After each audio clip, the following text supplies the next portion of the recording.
the Ryman Auditorium.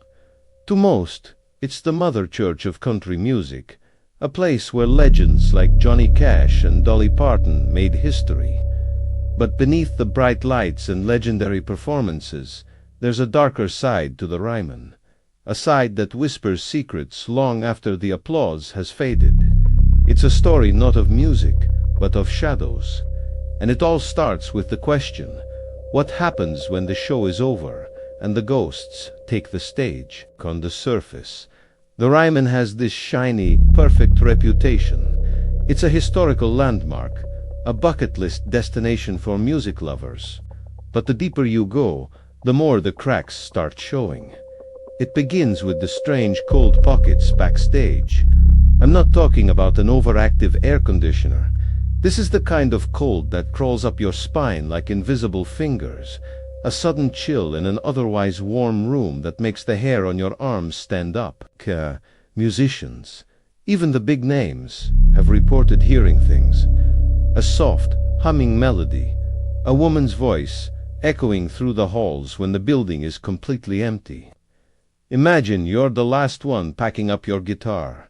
The stage lights are off, and you hear that. A phantom lullaby sung just for you. Chilling, right?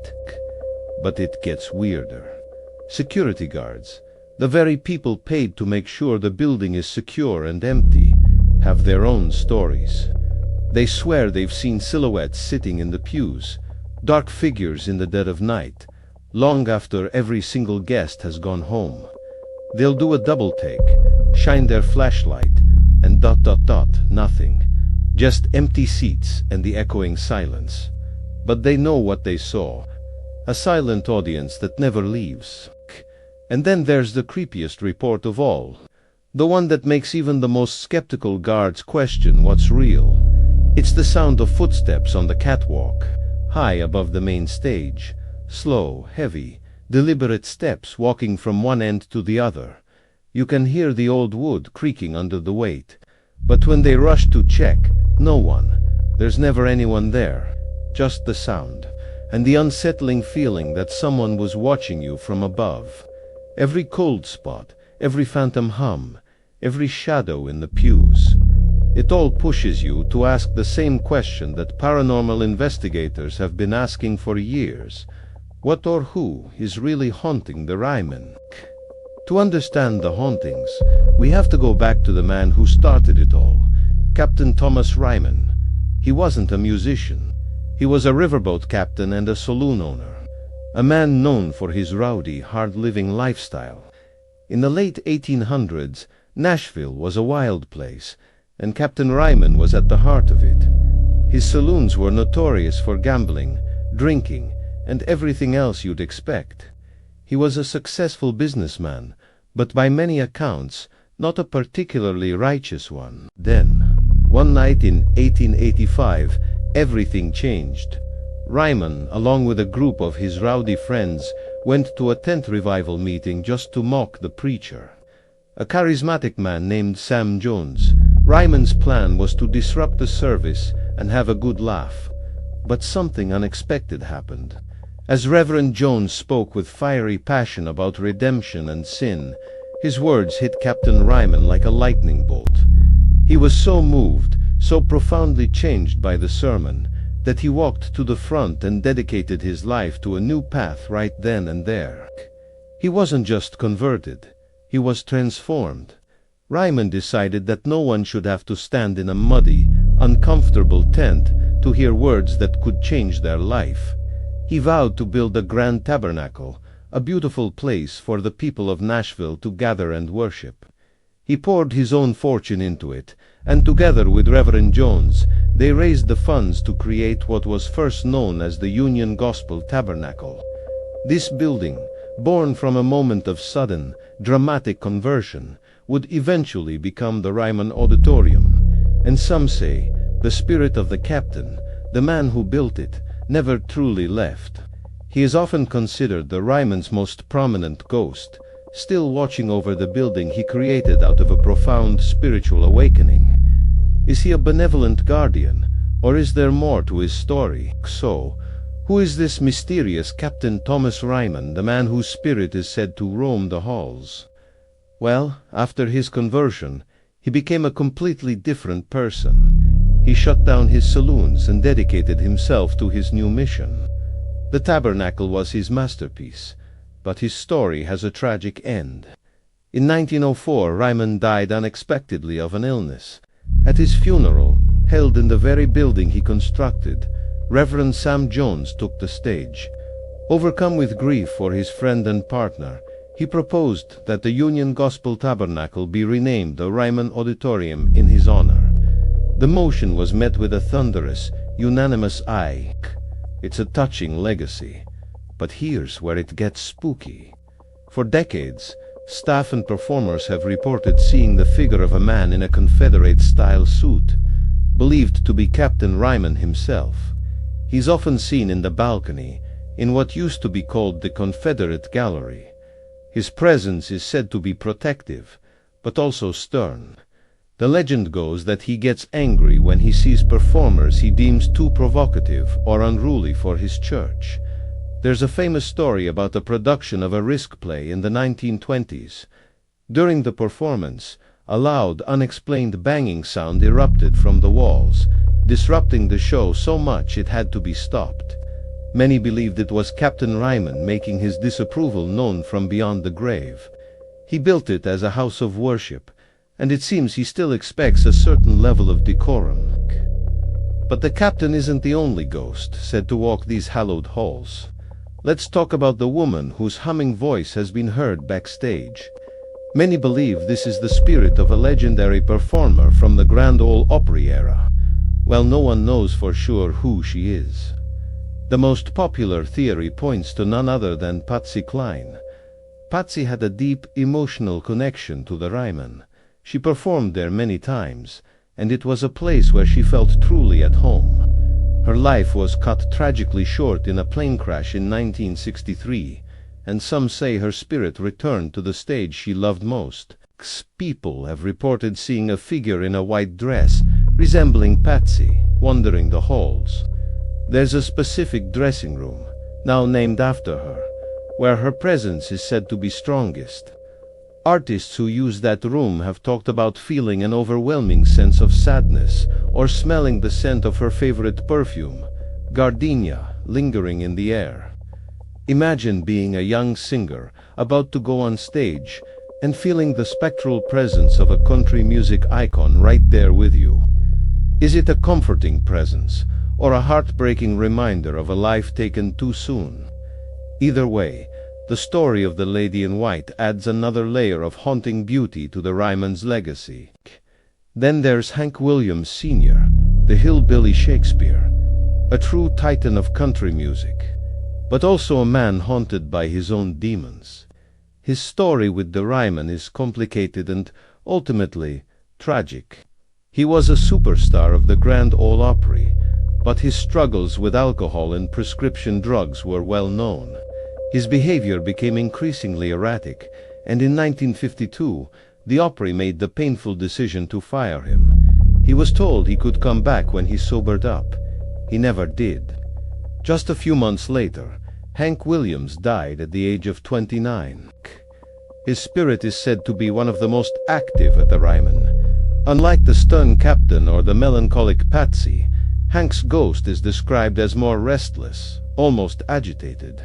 His apparition has been seen on the stage, a lonely figure standing where he once received the roaring ovations. There's a famous story from Johnny Cash, who claimed he was visited by Hank's ghost. Cash said Hank's spirit told him, "This place is haunted, you know." Staff have heard phantom guitar chords, the kind of lonesome-sounding country licks that were Hank's signature. It's as if his ghost is forever trying to get back on that stage to finish the set he was never allowed to play, forever locked in a loop of his greatest triumphs and deepest regrets. So, we have the captain, Patsy, and Hank. But what about those other strange occurrences? The unexplained footsteps on the catwalk, for instance. This one is often attributed to a ghost nicknamed the Gray Man. The story goes that during the Civil War, A Confederate soldier would sneak into the church that stood on this property before the Ryman was built. He would sit in the balcony to watch the services, trying to find a moment of peace away from the horrors of war. Some versions of the tale say he was killed nearby, and his spirit simply returned to the place that gave him solace. His ghost is described as a shadowy figure in a gray uniform, seen moving in the upper levels of the auditorium. The heavy, slow footsteps, that's said to be him, pacing back and forth on the catwalks, forever keeping watch. Unlike the musical legends, he has no connection to the opera. He's a remnant of an even older, bloodier chapter of Nashville's history. His presence is a stark reminder that the ground the Ryman stands on holds stories that go back much further than country music. He's a silent, lonely sentinel, a ghost from a different time, sharing the space with the spirits of showbiz. It's easy to dismiss these as just stories, right? Old ghost tales made up to sell tickets. But the sheer number of first-hand accounts from credible people makes you wonder. We're talking about world-famous musicians, seasoned roadies, and no-nonsense security guards. People who have spent thousands of hours inside that building. Country star Vince Gill has openly talked about the Ryman's strange energy. He said, "There are ghosts in there. It's a creepy place to be by yourself." Marty Stewart, another country legend, has had multiple experiences. He claims to have seen the Gray Man and felt the presence of other spirits. He even dedicated a song to the Ryman's ghosts. These aren't just whispers from anonymous sources. These are public statements from people with everything to lose by sounding crazy. They don't just believe the Ryman is haunted. They know it. They've felt the cold spots, heard the phantom music, and seen the shadows in the corner of their eyes. When so many different people, over so many decades, report the same phenomena, you have to start thinking that maybe, just maybe, it's not just their imagination. So, what is it about the Ryman that makes it such a hotbed for paranormal activity? Paranormal experts have a few theories. First, there's the concept of stone tape theory. It's the idea that buildings, especially those made from materials like limestone, can absorb and record energy from intense emotional events. Think about it. The Ryman has been the site of religious fervor, the elation of legendary performances, the heartbreak of careers ending, and the grief of funerals.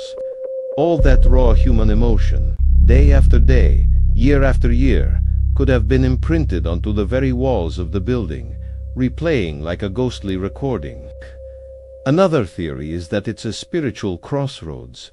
It was built as a church, a place designed to connect with the divine. It then became a temple of music, another powerful, emotional force. This unique combination of sacred and secular energy could have created a kind of beacon for spirits, a place where the veil between our world and the next is unusually thin. The spirits of Ryman, Patsy, and Hank might not be trapped there, but rather drawn to it, a place where they felt their most powerful emotions, both good and bad.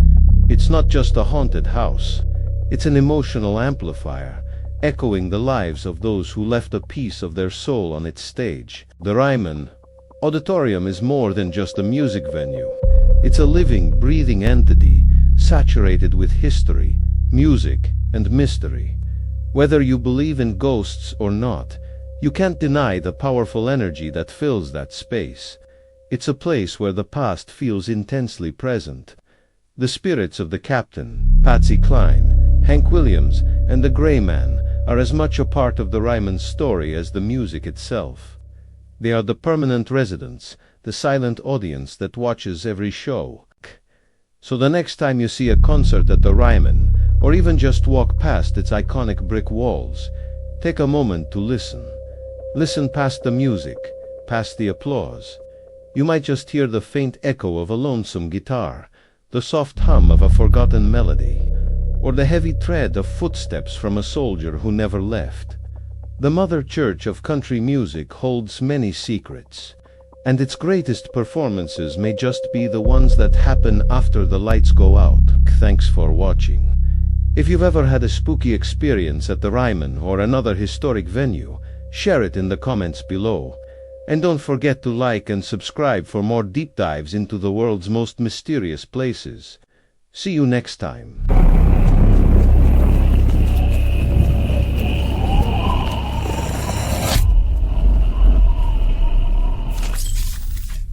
You know, some places don't need monsters or demons to feel haunted.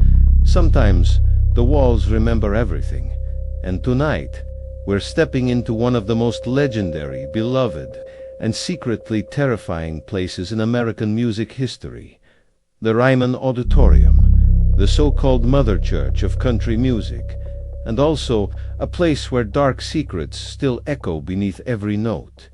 Before we dive deeper, I want you to imagine something. You're standing alone on that old wooden stage. The lights are dim, the room is silent, and every breath feels like someone else is breathing right behind you. Thousands of artists have performed here. Thousands of fans have cried, laughed, and screamed here. So the energy, it's thick, heavy, human, and that's why the stories hit harder. Because these aren't tales from a dusty folklore book. These are real accounts from musicians, workers, night guards, people just like you. It makes you wonder, if it happened to them, what would happen if you were standing in that same spot? So, who are the spirits that linger in the Ryman? To understand that, we have to go back to the very beginning, to the man who built it all, Captain Thomas Ryman. Back in the 1880s, Ryman was a wealthy, hard-living riverboat captain. He wasn't exactly a man of God, but one day, he attended a tent revival led by a fiery preacher named Sam Jones, intending to heckle him. Instead, Ryman was so moved by Jones's words that he had a complete spiritual awakening. He dedicated his life and his fortune to building a grand tabernacle, a place for Jones to preach, a place for the people of Nashville. This building, originally the Union Gospel Tabernacle, was his redemption. When Captain Ryman passed away in 1904, his funeral was held in the very building he created. It's said that Sam Jones, in his eulogy, suggested renaming the tabernacle in Ryman's honor, and that's how it became the Ryman Auditorium. But here's where it gets chilling.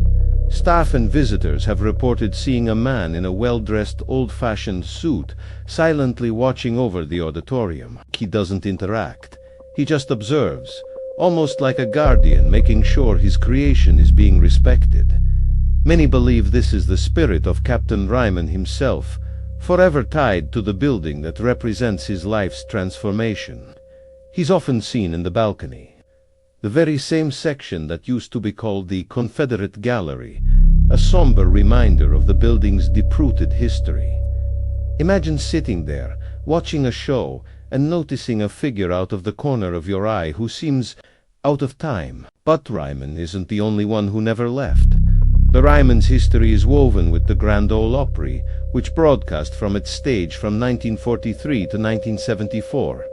This was the Golden Age. And no star shone brighter than Hank Williams Sr. Hank was a musical genius, a poet of heartache, but he was also a troubled soul.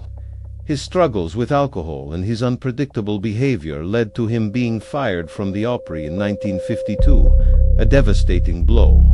Just a few months later, he was gone, dead at the age of 29. They say his ghost still haunts the Ryman, seeking the redemption he never found in life. Musicians backstage have reported hearing the faint strumming of a guitar playing one of his mournful tunes, only to find the room empty. Others have seen a tall, lanky figure in a white suit, eerily similar to the one Hank famously wore, standing in the wings, just watching. It's as if he's waiting for his turn to go back on stage to reclaim the spotlight that was taken from him. One famous story comes from country star Marty Stewart. He claimed that one night he felt an icy cold presence and saw an apparition of Hank, who simply nodded at him before vanishing. This isn't just a ghost story. For many artists, it's a powerful personal encounter with a legend who never truly said goodbye.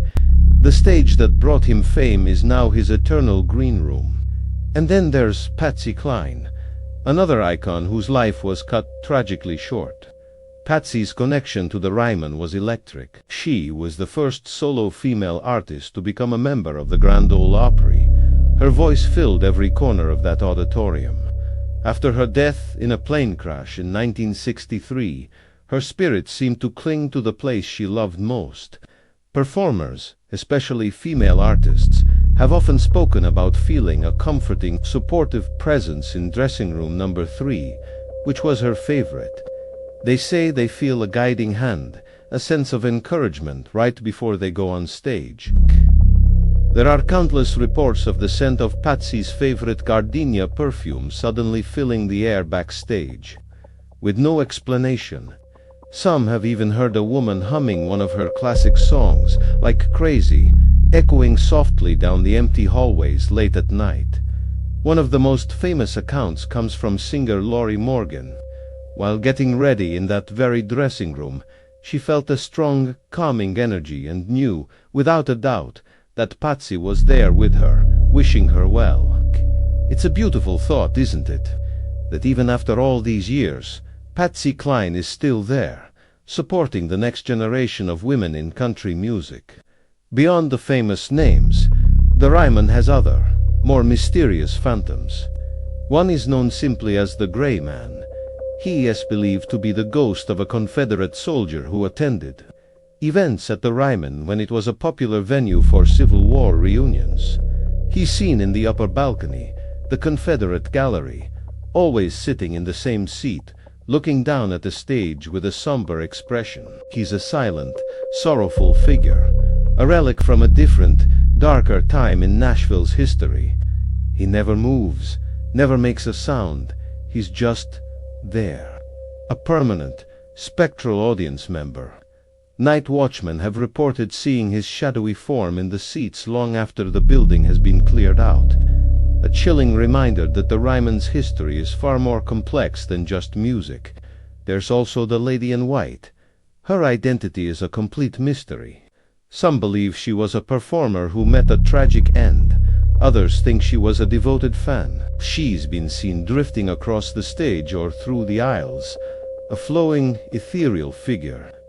Unlike the other spirits who seem tied to a specific story, she is an enigma. Her appearances are fleeting and unpredictable, leaving witnesses with more questions than answers. Who was she? What keeps her tied to the Ryman? Her story is lost to time, making her presence all the more unsettling. So, why is the Ryman such a hotspot for paranormal activity? Think about it. The building is made of wood and brick that have absorbed over a century of intense human emotion. Every cheer, every tear, every heartfelt lyric. It's all soaked into the very foundation.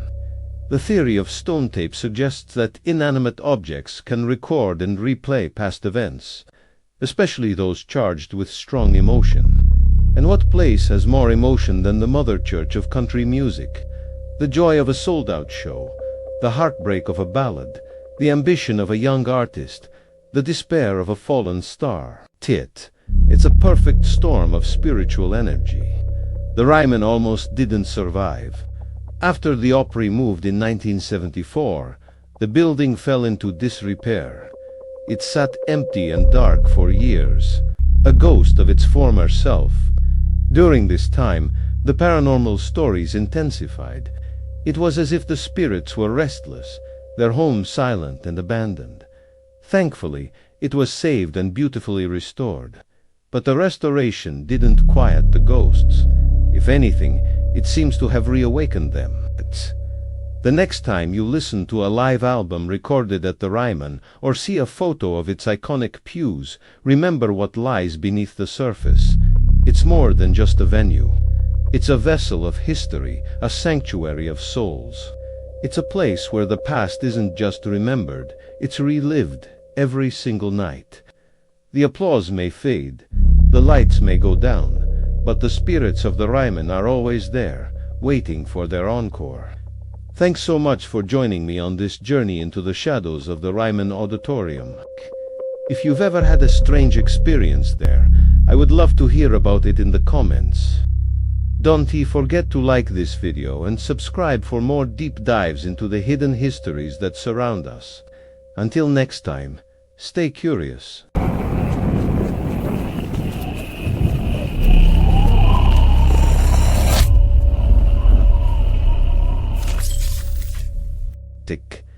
Now here's the part that really makes your skin crawl. These stories, they aren't made up. They are not just spooky campfire tales or exaggerated legends passed down for tourists.